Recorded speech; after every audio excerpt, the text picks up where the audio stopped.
So it's 2015. I'm 25 years old, living in New York City as a civil engineer. I just finished a project about 3 months ago, the New York City Police Academy, $800 million state-of-the-art job. Now my new project is the new Freedom Tower, or the Freedom Tower at the New World Trade Center. $4 billion project. Like, all right, things are going well with my career. These are good projects. And so, real excited about being a civil engineer, or so I think. I'm 4 months building the Freedom Tower and go to work one day. It's just an average day.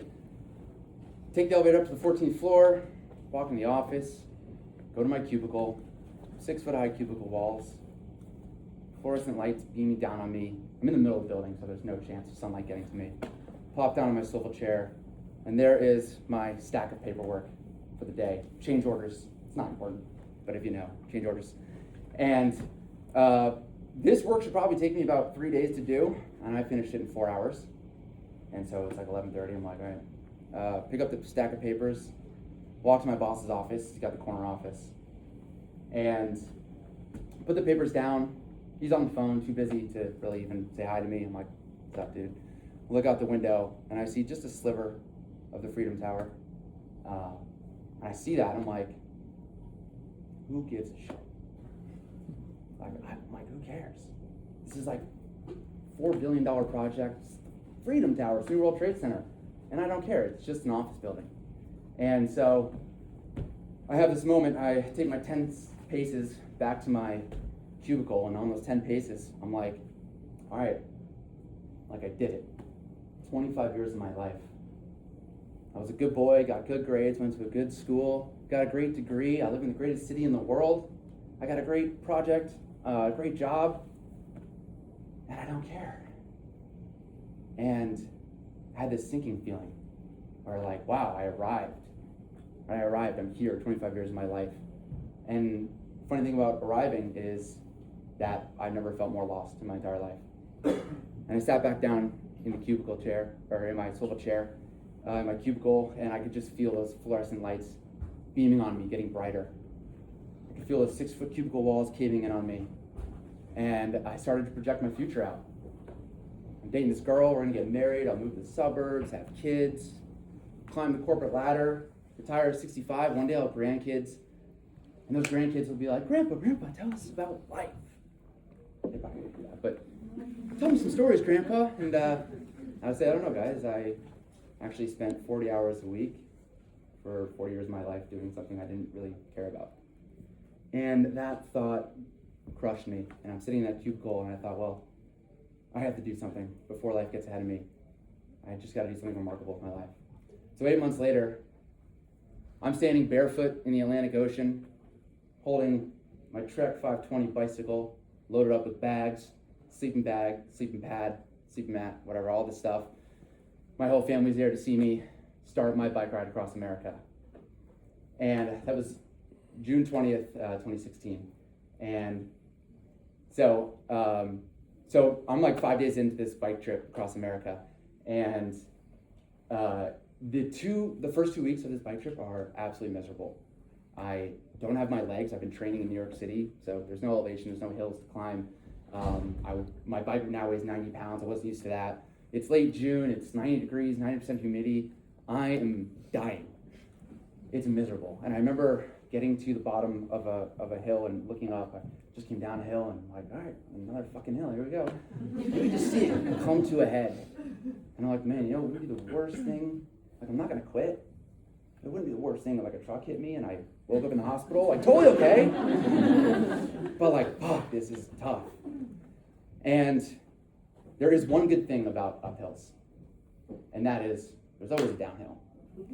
And around day 5, in this excruciating pain, shirt drenched, I'm on my way to Washington, D.C. to stay with a friend. And I was, you spend a lot of time alone on this bike trip. I average 65 miles a day, just a lot of time alone.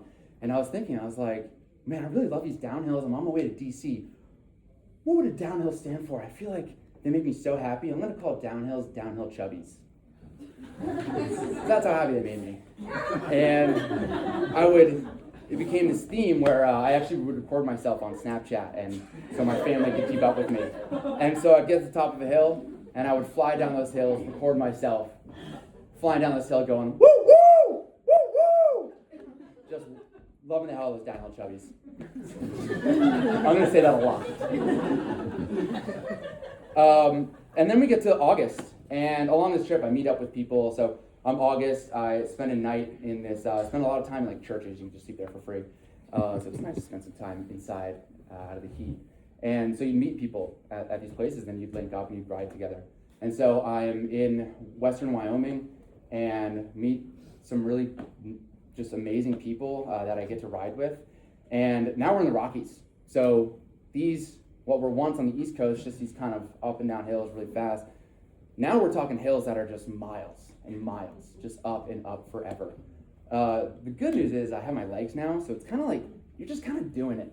And you reach in your front bag and you grab a Pop-Tart and you're just like going up the hill.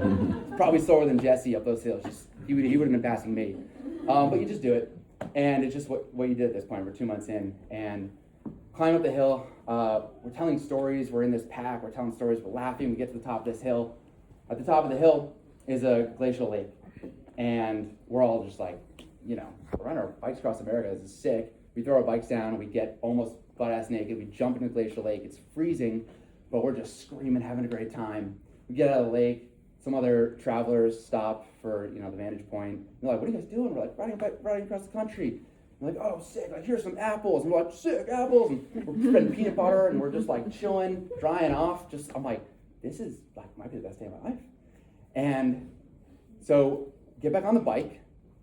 And now one of the best things you can see as a cyclist is the sign for truckers that says, like, truckers beware, next 8 miles, 8% downhill grade. And you're like, 8? That's the biggest downhill chubbies I have ever seen in my life. Like, this is really the best day. And it's just a perfect summer day. You unzip your bike jersey, tits out for the boys, and I'm riding down that hill, and I'm going, woo, woo, woo, woo! Post Snapchat. Then we get to early September. I'm in northern Idaho. It is pouring rain. It is freezing cold. It was the only day where I did not want any downhills. No downhills. Not this day. I actually really was the only day that I loved an uphill. Because on the uphill, you warmed up. And it's, it's like 40 degrees, pouring rain, just freezing, shivering. And it's a day of rolling hills in northern Idaho. And it's rough. And I thought there would be no downhill chubbies. But then I get to one hill. And I remember getting up to the top of it, starting to warm up. And I just had this perspective. I was like, even this might be the worst day of the trip. It's still better than being a civil engineer back in New York City. And that kind of made me smile. And I got to the top of the hill. And I was ready to curl back up and make sure I was warm going down those downhills. And with this new perspective, I was like, no, you know what? This is still better than being an engineer in New York City. So I puffed up my chest, I raised down my arms, and I made sure I had a downhill chubby that day, screaming, woo, woo, woo, woo, and then posting that to Snapchat.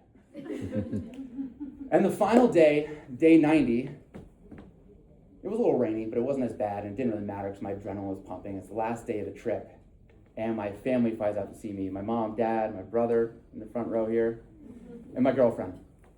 And I thought they're waiting for me at the beach so that I could finish my trip in the Pacific Ocean. So they're waiting for me at the beach, and I thought I'd have this epic finish. I would just fly past them. The sand would take my bike. I'd jump off. I'd splash in the Pacific Ocean. It'd be this like heroic ending. But I take that final turn of the trip, 5,019 miles. And I can't see my family because it is rainy, it's a bit foggy, but I can hear them. Specifically, I can hear my dad. And you know what he's screaming? Woo, woo, woo, woo! And I'm like, oh, fuck, they're there. My adrenaline starts pumping. I start riding so hard. And they're getting closer. I can see him now. My dad is screaming. Adam's jumping up and down. My girlfriend is crying and screaming my name. My mom's crying too hard to even speak. And all of a sudden, I'm 50 feet away, and I black out. The next thing I know, I'm not on the beach running into the ocean, but I'm crashing into my dad's arms. My brother comes crashing into me, my girlfriend, my mom. They're enveloping me and just screaming, and crying, laughing, and loving. It was the best moment of my life. And we go to the beach. I get to dip my front wheel in the Pacific Ocean to complete the trip. We drink champagne. Adam even got me a Snapchat filter with my logo on it. So sick. And then so I got to pack up my bags, throw them in the car, take my bike to the bike shop and mail it to the East Coast. Trip's over. That's it. We pile in the rental car, and we're going to make our way down the coast to my aunt who lives in San Francisco. And so we got a long drive ahead of us. And once everything calms down, it's quiet in the car, it feels like a movie. I literally have my head pressed up against the window. The raindrops are falling. I'm like, wow, I rode my bike across America. How cool. And then I was like, oh, fuck. Now I'm going to go home and be a civil engineer in New York City. Funny thing about arriving. I finished this bike trip. I've arrived, but now once again, I feel lost. And I think that's the myth we have about feeling lost. That we think the antidote is to arrive somewhere. One day I'll arrive, I'll be happy, everything will be complete. But I just haven't found that to be the case. What I have found to be the case is that you unapologetically pursue downhill chubbies for the rest of your life, so that every single day can be filled with moments of you screaming, woo, woo, woo, woo! Post on Snapchat.